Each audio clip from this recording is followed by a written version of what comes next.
Welcome to Not Milk Never Milk. Subscribe if you're lactose intolerant. In this video, I will explain how to grow wheatgrass at home for rabbits. First, gather your supplies. You'll need organic wheat berries, shallow growing trays, and a good quality potting mix. Make sure your trays have drainage holes. Next, soak about 1/4 cup of wheat berries in water for 8 to 12 hours. This step helps to kickstart the germination process effectively. After soaking, drain your wheat berries thoroughly. Now, prepare your growing tray by adding about a 1-inch layer of potting soil. Spread the soaked seeds evenly over the soil, ensuring they are not clumped together.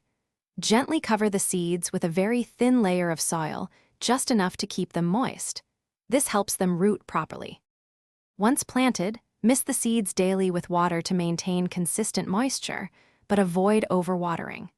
Place your tray in a spot with indirect sunlight or under a grow light for about 12 to 16 hours each day. You should see small sprouts emerging within 3 to 5 days. Continue misting regularly to encourage healthy growth.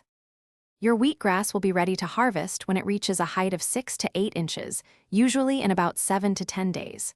Use clean scissors to cut the blades about 1 inch above the soil line. You can get 2 to 3 harvests from one planting. Offer small amounts to your rabbits as a fresh treat. And hey, if you love reading, check out the new Kindle Paperwhite. You can find a link in the description below, along with other great deals. Thanks for watching. If this was helpful, leave a like and consider subscribing. See you next time.